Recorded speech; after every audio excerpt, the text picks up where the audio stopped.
ओम शांति। कक्षा 10वीं हिंदी पीरियड में स्वागत है। सब सुन रहे हैं।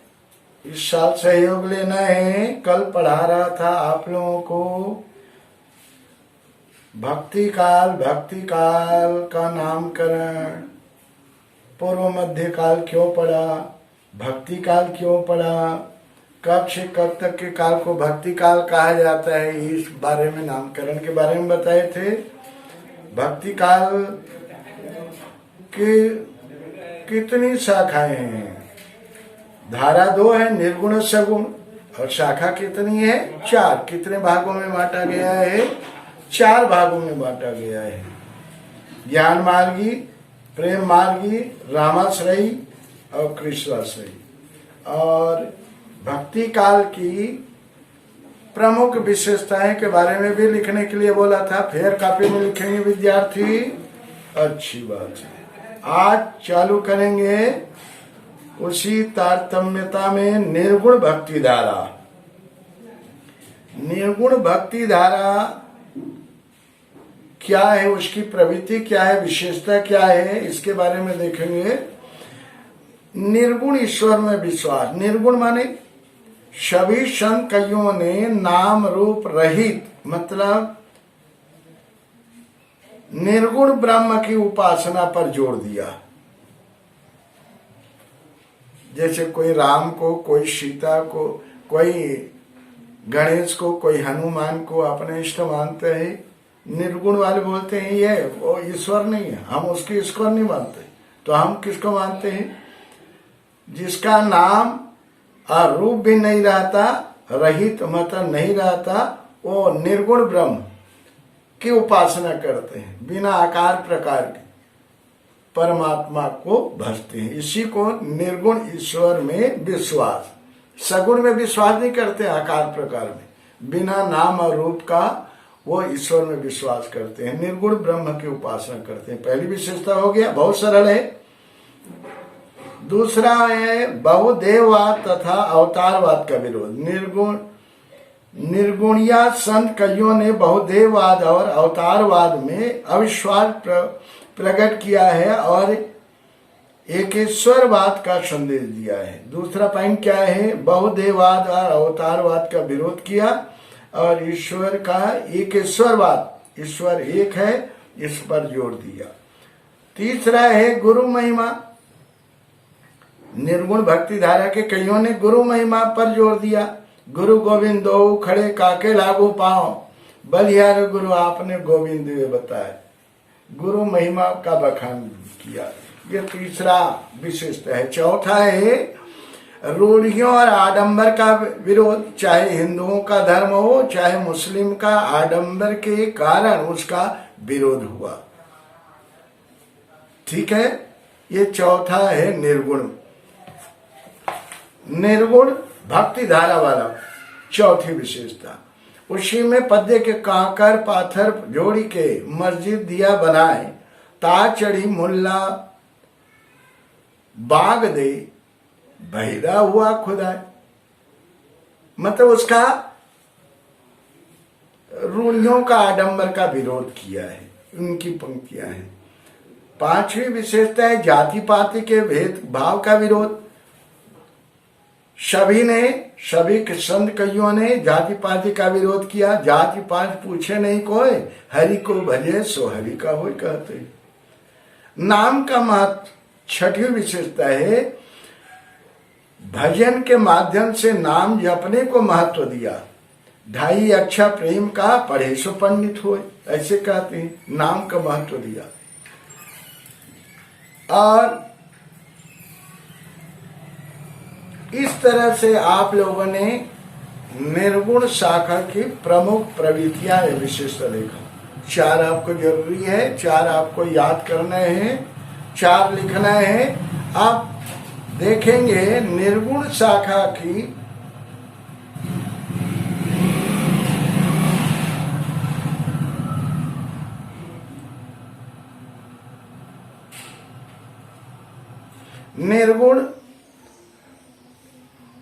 निर्गुण जो शाखा है, इसके 2 भेद हैं।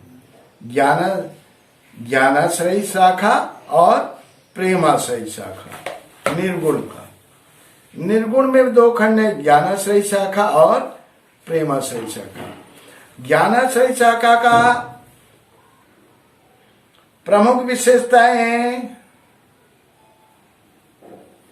ज्ञानाश्रयी शाखा का अर्थ क्या है? ज्ञानाश्रय, इसमें यथार्थ ज्ञान को, ईश्वर तत्व को साहित्य के माध्यम से प्रस्तुत किया, आडंबर का विरोध किया।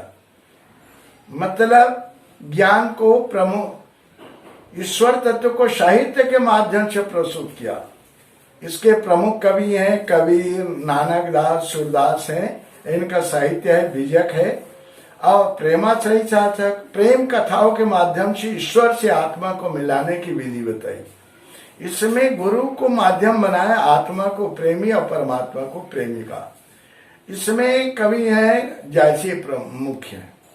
ज्ञानाश्रयी शाखा के प्रमुख कवि का नाम लिखिए, ये पूछा जाता है। उनके किसी एक रचना का नाम लिखिए। प्रेमाश्रयी शाखा के किसी कवि का, उनकी एक रचना का नाम लिखिए, ऐसे ऐसे पूछा जाता है।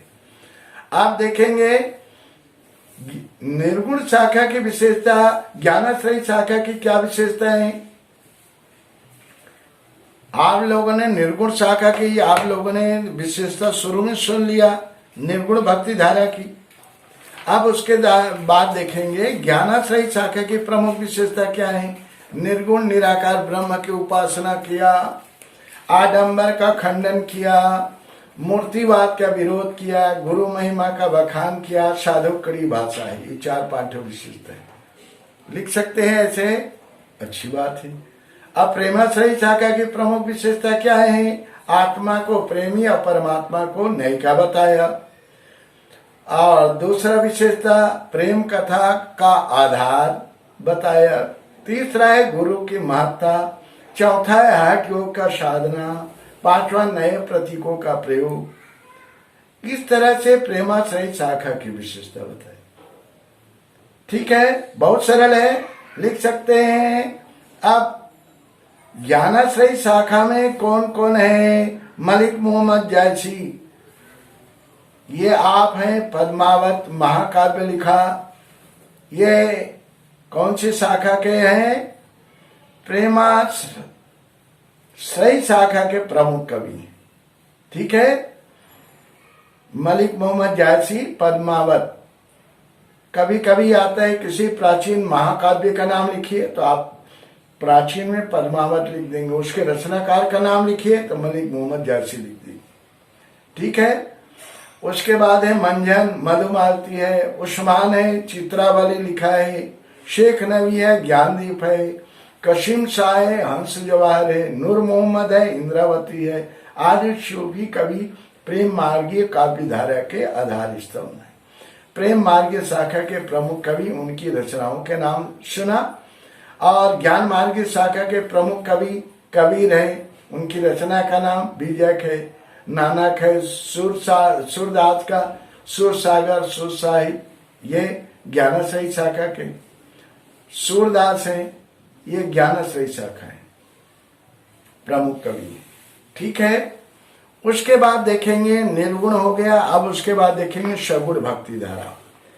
इस भक्ति धारा में नाम रूप धारी सगुण ईश्वर की उपासना की जाती। और निर्गुण में बिना आकार प्रकार के नाम रूप रहित ईश्वर की, निर्गुण ब्रह्म की उपासना की जाती है निर्गुण भक्ति धारा में। इसमें सगुण नाम रूपधारी सगुण ईश्वर की उपासना की जाती है। भक्ति के लिए सगुण रूप ही स्वीकार करता है। राम कृष्ण आदि अवतारों की उपासना इस धारा का ध्येय है। सगुण भक्ति धारा के दो धाराएं हैं। दो धारा माने कोई कृष्ण को अपना आराध्य माना, कोई राम को आराध्य माना। ये दो, कृष्णाश्रयी शाखा और रामाश्रयी शाखा। कृष्णाश्रयी शाखा के प्रमुख कवि हैं सूरदास है, नंददास है, नाभादास है, नरोत्तम दास है, मीरा है, रसखान आदि है। और रामाश्रयी शाखा के प्रमुख कवि हैं तुलसीदास है, रामचरण दास है, केशवदास है। प्रमुख कवि का नाम लिखो, ये दोनों बता दिया। ठीक है, कृष्ण, जिसको कृष्ण को अपना आराध्य मानो, कृष्ण से शाखा है। जिसने राम को अपना आराध्य माना वो रामाचार्य शाखा के प्रमुख कवि हैं, उनकी रचना का नाम लिख दो, हो गया, बन जाएगा। अरे इतना सरल है, पूछो मत। अब देखेंगे सगुण भक्ति धारा की क्या विशेषता है। सगुण ब्रह्म की उपासना, सगुणोपासक कईयों के नाम रूप ईश्वर की उपासना पर जोर दिया। राम और कृष्ण इसके मुख्य उपास्य देव रहे हैं। अब बोलेंगे रामाचार्य शाखा के प्रमुख विशेषता लिखी, तो इन्होंने अपने सगुण उपदेशक कईयों ने नाम रूप ईश्वर की उपासना पर जोर दिया, राम को अपना आराध्य माना। ये दो विशेषता होगी, ऐसे ऐसे तो लिखना है। और अवतारवाद में विश्वास, दूसरी विशेषता विष्णु के दास अवतारों में विश्वास करके उसकी उपासना की गई। 10 अवतारों में विष्णु अवतारवाद में विश्वास, विष्णु के 10 अवतारों में विश्वास करके उनकी उपासना की गई, ये अवतारवाद। लीला गान, सूर तुलसी आदि सभी कईयों ने अपनी उपास्य देव के लीला का गान किया है।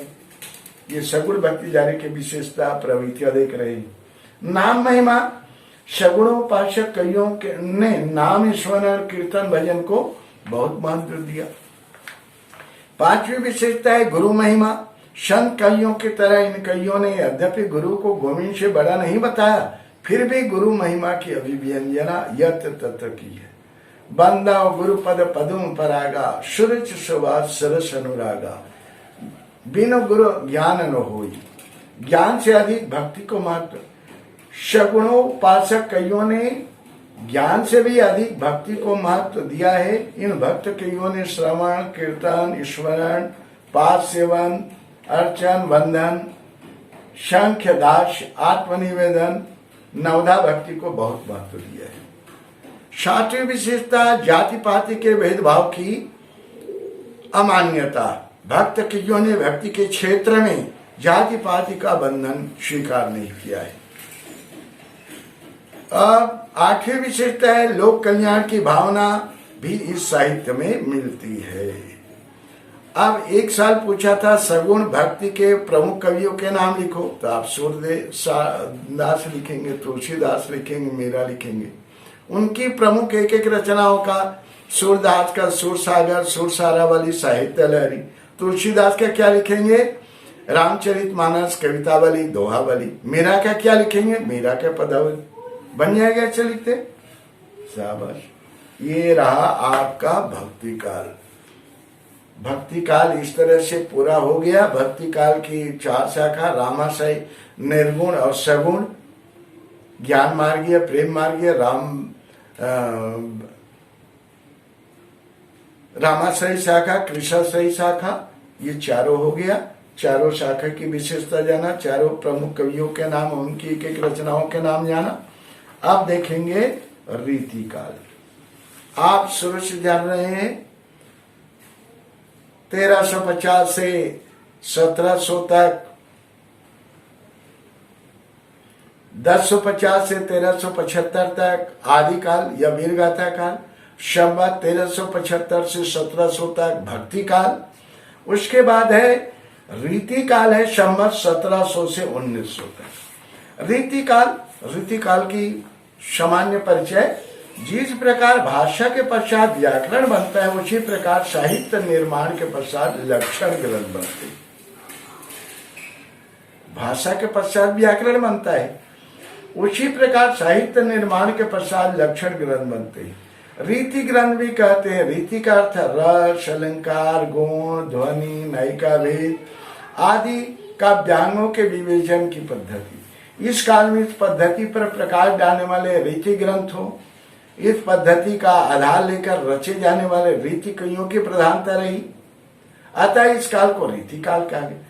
कहने का मतलब बंधी बंधाई परिपाटी पर आचार्यत्व बनने के लिए रीति ग्रंथों और पद्धति को आधार लेकर रचे जाने वाले रीति कवियों की प्रधानता रही, इसीलिए इस काल को रीति काल कहा जाता है।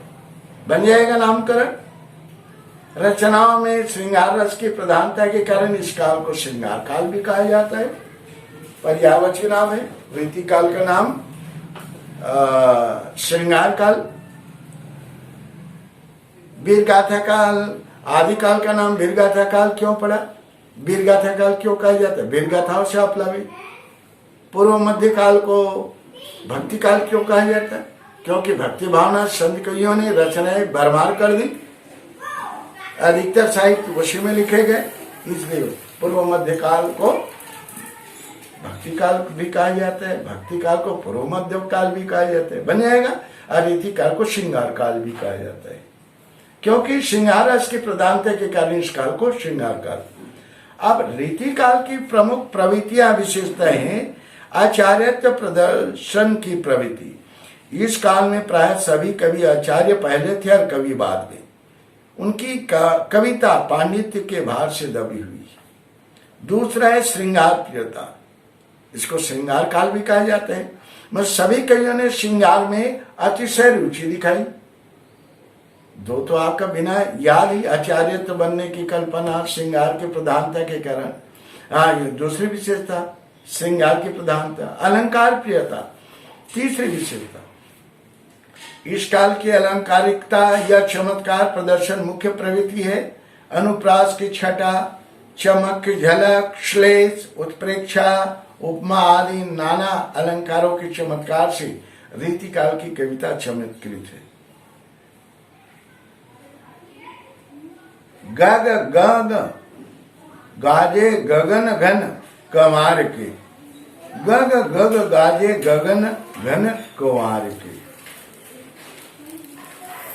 कुआर महीना में किस तरह से अवकाश गर्जना करता है उसके बारे में घुमड़ता है, उसी के बारे में है।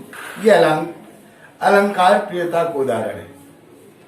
भक्ति और नीति चौथी विशेषता है। रीति काल में भक्ति और नीति संबंधी रचनाएं मिलती है, किंतु इसमें शुद्ध भक्ति भाव नहीं है, अपितु राधा कृष्ण सुमिरन के बहाने रिझने रिझाने की कविता है। पांचवी विशेषता है ब्रज भाषा की प्रधानता। इस काल की रचनाओं में साहित्यिक ब्रज भाषा का प्रयोग हुआ है। छठवां है लक्षण ग्रंथों का निर्माण। सातवां है जीवन दर्शन। रीति काल की कविता में राष्ट्रीय भावना की व्यंजना नहीं मिलती, भोगवादी प्रवृत्ति मिलती है। ऐसा लगता है रीति कविता के रचयिता यौवन और वसंत कवि हैं। जीवन का फूलता सुघड़ रूप ही उन्हें प्रिय है। आठवां मुक्तक काव्यों की रचना, यह भी इस काल की विशेष देन है। इस तरह से आप प्रवृत्तियां देखें या विशेषता देखें। और रीति काल के प्रमुख कवि केशव दास, उनकी रचना का नाम रामचंद्रिका। मतीराम, रचना का नाम फूलमंजरी, रसराज, मतीराम माधुरी, ललित ललाम। साहित्य सार, बिहारी लाल का बिहारी सतसई, घनानंद का सृजान सागर, विरह लीला, भूषण का शिवराज भूषण, शिवा बावनी, छत्रसाल दशक, गिरधर का स्फुट कुंडलियां, पद्माकर, राम रसायन, सेनापति का कवि रत्नाकर। कभी कभी परीक्षक क्या पूछ देता है, जैसे सेनापति, सेनापति की प्रमुख रचनाओं के नाम लिखिए। ये किस काल के कवि हैं? ऑप्शन दिया रहता है, वीरगाथा काल या भक्ति काल या रीति काल या आधे काल, तो आपको छांटना पड़ेगा। ऐसे कई तरह से घुमा पे जाके प्रश्न पूछता है, लेकिन मैटर यही है। प्रमुख कविता नाम क्या है, संवत क्या है, कब से कब तक के काल को बोला जाता है, प्रमुख विशेषता क्या है, और उसके बाद क्या है, यह रीति काल हो गया। उसके बाद आप देखेंगे आधुनिक काल। आधुनिक काल संवत 1900 से अभी तक, अब तक। अब इसमें आधुनिक काल में आपका डिवाइडेशन हो जाता है। पहला है 1920 से 1935 तक छायावाद है। अब उसके बाद है रहस्यवाद है। उसके बाद क्या है, प्रगतिवाद है। उसके बाद है प्रयोगवाद है। उसके बाद है नई कविता। इस तरह से आपका आधुनिक काल भी समाप्त हो जाएगा और हिंदी साहित्य का चैप्टर समाप्त हो जाएगा। या आप फेयर कॉपी में लिखेंगे, बनाएंगे, बहुत सरल है, बहुत ही सरल है, बहुत ही सरल। अब छायावाद किसे कहते हैं? नंदुलाल वाजपेयी के अनुसार मानव अथवा प्रकृति के सूक्ष्म की किंतु व्यक्त सौंदर्य में आध्यात्मिक छाया का भाव छायावाद है। ये नंदलाल वाजपेयी ने छायावाद को परिभाषित किया। ये 2018 में पूछा था सेटी में, ऐसे ऐसे पूछा जाता है। ठीक है, यह छायावाद को परिभाषित कीजिए। यह नंदलाल वाजपेयी की छायावाद में क्या परिभाषा दिया है लिखिए। कर सकते हैं, लिख सकते हैं। अब विशेषता, स्थूल के प्रति सूक्ष्म का विद्रोह। दूसरा है व्यक्तिवाद की प्रधानता। तीसरा है प्रकृति प्रेम। चौथा है प्रेम और सौंदर्य का चित्रण। पांचवा है रहस्यवादिता। छठवां है करुणा एवं वेदना की निवृत्ति। सातवां है चित्रात्मक भाषा एवं लाक्षणिक पदावली। आठवां है अलंकार विधान। और नौवां है प्रगीतों का आदि। अब है ये इनकी विशेषता है डिटेल में। ईश्वर के प्रति सूचना की विशेषता, विद्रोह इस काल की विशेषता रही। ऐसी ऐसी एक वाक्य आपको बना लेना है, बस ऐसे हेडिंग तैयार करने, बनेगा बन जाएगा। ठीक है। अब छायावाद के प्रमुख उनकी रचनाएं, जयशंकर प्रसाद उनकी रचना जय कामायनी है, लहर है, झरना है, आंसू है।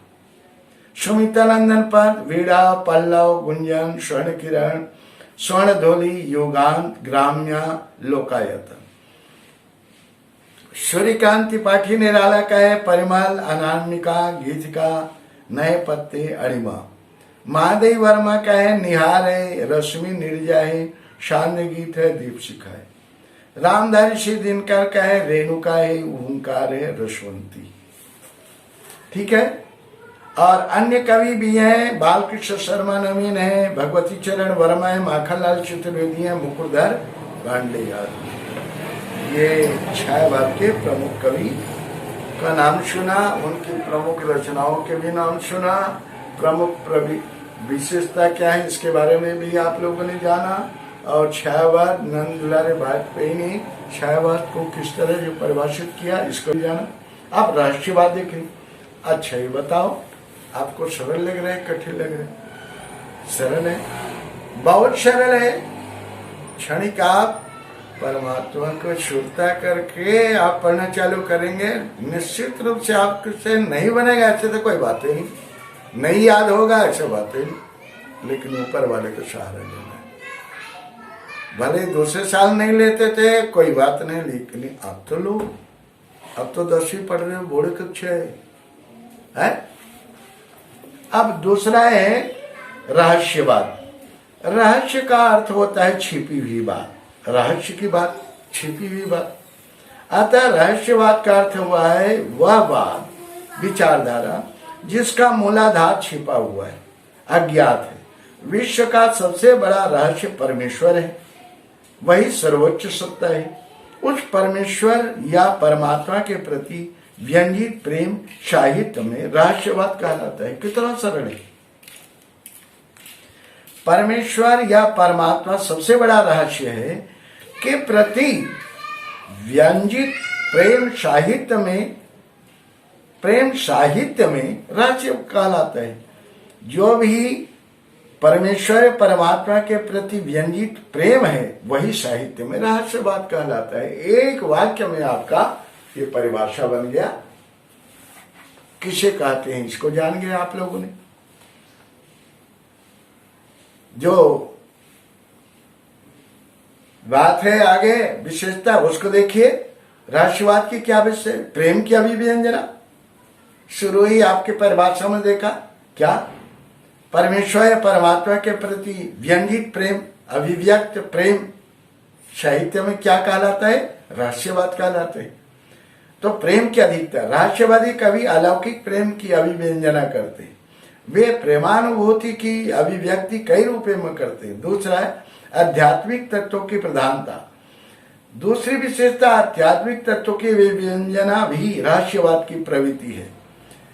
तीसरी रहस्यवादी कविता, रहस्यवादी कविता में विस्मय, जिज्ञासा, मिलनानुभव की जब व्यंजना की जाती है। चौथी विशेषता परोक्ष सत्ता के प्रति आकर्षण। रहस्यवादी कवि परोक्ष सत्ता की शक्ति और अद्भुत सौंदर्य पर चकित और मुग्ध होकर उसे मिलने के लिए आतुर हो जाते हैं। ठीक है। पांचवी विशेषता आत्मसमर्पण की भावना। रहस्यवाद में आत्मसमर्पण की भावना पाई जाती है। इसमें साधक अपने अहंकार को मिटाकर पूर्णतः प्रियतम के सामने समर्पित हो जाता है। रूपकों और प्रतीकों की योजना। रहस्यवादी कवि अपनी रहस्यात्मक अनुभूति को एक विशेष प्रकार की शब्दावली में व्यंजित करते हैं। वे रूपकों और प्रतीकों की भाषा में बोलते हैं। अब रहस्यवाद के प्रमुख कवि, उनकी रचनाओं के नाम लिखिए। कवि रहे कबीर ग्रंथावली, महादेव वर्मा है, निहार, रश्मि, नीरजा है, सूर्यकांत त्रिपाठी निराला गीत का है, जयशंकर प्रसाद का आंसू लहर है, डॉक्टर राम कुमार वर्मा का है अंजलि है, जासी कबीर मीरा प्राचीन रहस्यवादी कवि है। अब देखेंगे प्रगतिवाद। प्रगतिवाद कब से कब तक? 1936 से 1943 तक। ये 2018 में पूछा था। प्रगतिवाद किसे कहते हैं? प्रगतिवाद का दूसरा नाम उत्तर छायावाद युग भी है, जो विचारधारा राजनीतिक क्षेत्र में साम्यवाद, सामाजिक क्षेत्र में समाजवाद है और दर्शन में द्वंद्वात्मक भौतिकवाद है। वही साहित्य क्षेत्र में प्रगतिवाद है।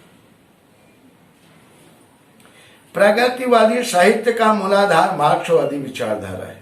इस विचारधारा में गरीबों के प्रति विशेष सहानुभूति तथा पूंजीपतियों के प्रति आक्रोश है। ये प्रगतिवाद है। कितना सरल है क्या? इस विचारधारा में गरीबों के प्रति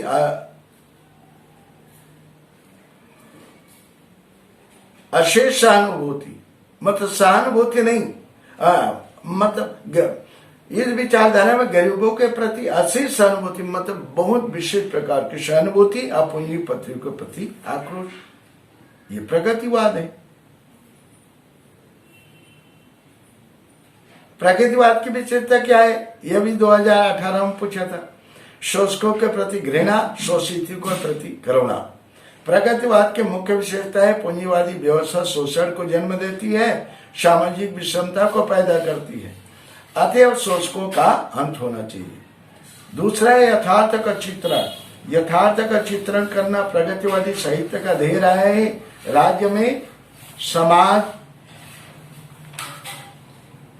में जो कुछ घटित हुआ है उसका साफ साफ बयान करने इसका लक्ष्य है। तीसरा है रूढ़िवाद का विरोध। प्रगतिवाद रूढ़िवाद का कट्टर विरोधी है। साथ ही भाग्यवाद, आत्मा, परमात्मा, स्वर्ग नरक के अस्तित्व में प्रगतिवाद का विश्वास नहीं। चौथा है खूनी क्रांति में विश्वास। साम्यवादी व्यवस्था की प्रतिष्ठा और शोषण के अंत के लिए प्रगतिवादी कवि खूनी क्रांति का आह्वान करते हैं। उन्होंने समझौते हृदय परिवर्तन की नीति पर विश्वास नहीं। पांचवा विशेषता है व्यक्तिवाद के विरुद्ध विद्रोह। प्रगतिवाद छायावादी व्यक्तिवाद के विरुद्ध विद्रोह है। प्रगतिवादी रचना में व्यक्तिगत सुख दुखों का, रागात्मक अनुभूतियों का चित्रण नहीं, अपितु तो सामाजिक भाव की अभिव्यंजना है। इसमें आपको नारी मुक्ति का स्वर भी प्रगतिवादी रचनाओं में मुखरित हुआ है। इससे युग युग में शोषित, प्रताड़ित, बंदिनी नारी के पुरुष समाज के सदी से प्रतिष्ठित करने का स्वर है। सातवां विशेषता है मार्क्सवाद का गुणगान करना। मार्क्सवाद का गुणगान करना भी प्रगतिवाद की प्रमुख प्रवृत्ति रही है। आठवां सीधी सादी भाषा। सीधी सादी भाषा में साफ साफ बात करना प्रगतिवादी साहित्य का स्वभाव रहा है। इसमें कलात्मक की ओर कम ध्यान दिया गया है। आप देखेंगे प्रगतिवाद की प्रमुख कवि या उनकी रचनाओं के नाम। पहला है रामधारी सिंह दिनकर, कुरुक्षेत्र, रश्मिरथी, रेणुका, संस्कृति के 4 अध्याय, सूर्यकांत त्रिपाठी निराला के कुकुरमुत्ता, बेला, नए पत्ते, तुलसीदास, नागार्जुन का है भस्मासुर, युगधारा, शतरंग, पंखावली, प्रेत का बयान, शिव मंगल सिंह सुमन का प्रलय, सृजन, विश्वास, बढ़ता ही गया, धरती की बरात, गजानन माधव मुक्तिबोध का चांद के मुंह टेढ़ा है, एक साहित्य की डायरी। बालकृष्ण शर्मा नवी का कुमकुम है, सुमित्रानंदन पंत का है गुंजन है। अन्य कवि हैं रागे राघव, गिरजा कुमार माथुर, रामेश्वर शुक्ल, अंचल, माखनलाल चतुर्वेदी, सुभद्रा कुंवर चौहान, केदारनाथ अग्रवाल, शमशेर बहादुर सिंह, केदारनाथ सिंह, त्रिलोचन आदि है। और अगला है प्रयोगवाद। प्रयोगवाद किसे कहते हैं? 1943 से 1950 तक, यह भी पूछा गया था 18 में 20 में। प्रगतिवादी कविता धारा छायावाद के हास्योन्मुख काल में प्रकट हुई। इसमें व्यक्तिवाद की प्रणीति, अहमवादी, स्वार्थ प्रेरित, असामाजिक, उच्छृंखल और असंतुलित मनोवृत्ति के रूप में हुई। प्रयोगवाद का आरंभ अज्ञेय द्वारा प्रकाशित प्रथम तार सप्तक से हुआ। इसका प्रकाशन सन 1943 में हुआ। कभी कभी पूछा जाता है ये तार सप्तक किस वाद का है, तो प्रयोगवाद लिखेंगे। इसका प्रकाशन कब हुआ? 1943 में। दूसरे तार सप्तक का प्रकाशन 1951 में हुआ। आगे इस वाद के प्रवर्तक माने जाते हैं। ठीक है।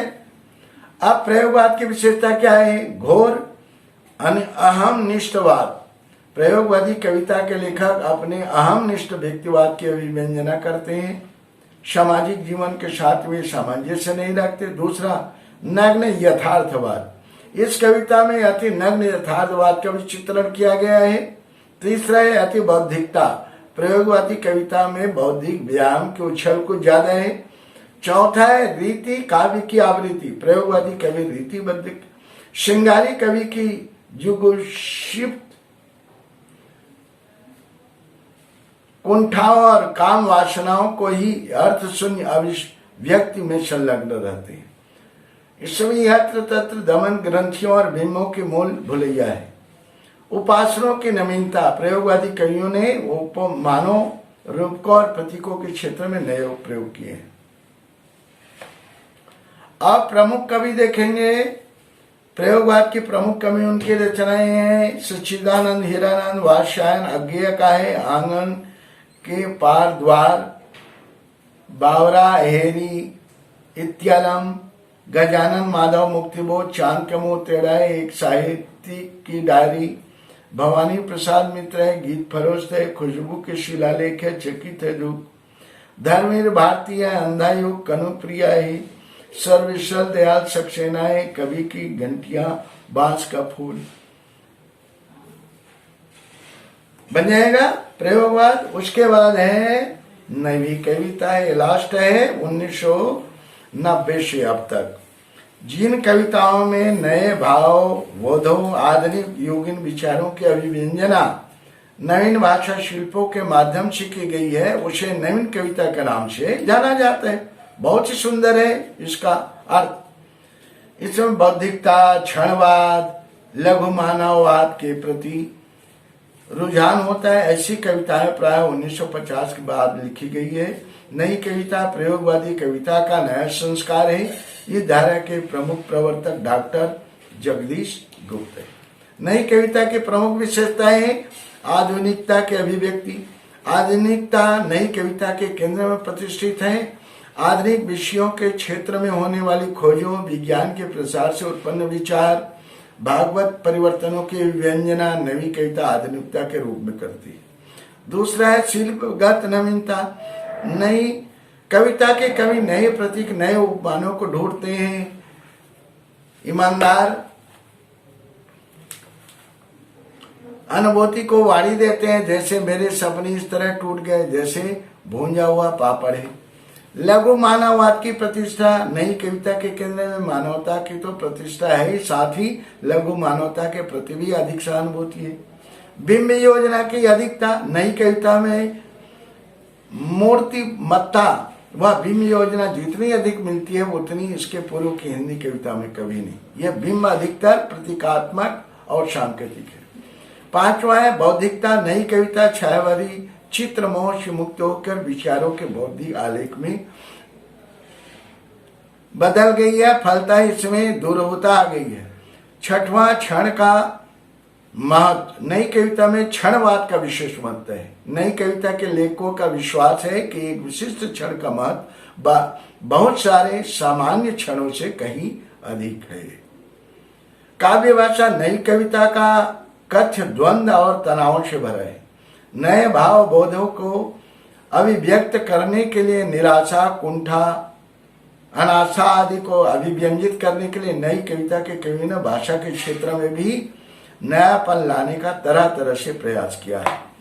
और नई कविता की प्रमुख कवि, उनकी रचनाओं के नाम है दुष्यंत कुमार है, साय में धूप है, एक कंठ विश्वाई है, नरेश मेहता का शराय की एक रात है, धर्मवीर भारती का अंधा युग कनुप्रिय है, गजानन माधव मुक्तिबोध का चांद का मुंह टेढ़ा है, ये कहीं में आया है, भवानी प्रसाद मित्र का गीत फरोख्त है, और है अन्य कवि हैं अशोक वाजपेयी, शकुंतला माथुर, लक्ष्मीकांत वर्मा, शमशेर बहादुर, शंभुनाथ सिंह, प्रभाकर माछवे, नागार्जुन आदि। इस तरह से आपका हिंदी साहित्य के इतिहास बहुत ही इंपॉर्टेंट चैप्टर है, आता ही है, प्रश्न 4 नंबर का पूछा जाता है। इतना कर लेंगे तो आपको 4 नंबर मिल जाएगा, बोले की बात है। ठीक है, करेंगे विद्यार्थी? यही 10वीं वालों को आप फेयर कॉपी में लिखेंगे, मंजूर है? सभी फेयर कॉपी में लिखेंगे और याद भी करेंगे, ठीक है? अच्छा, चलो छड़ी परमात्मा को सुरता करो। सभी विषय शिक्षकों को आप बताएंगे, जितना भी पढ़ाया जा रहा है विषय शिक्षकों को बताना है, ठीक है? जो लिखने के लिए दिया जा रहा है अपने कॉपी में और असाइनमेंट जमा करेंगे वो तो अलग है, लेकिन फेयर कॉपी में क्या लिख रहे हैं, क्या लिखा पढ़ी कर रहे हैं, इसको जचवाना भी बहुत जरूरी। मंजूर है सबको? अच्छा, ओम शांति।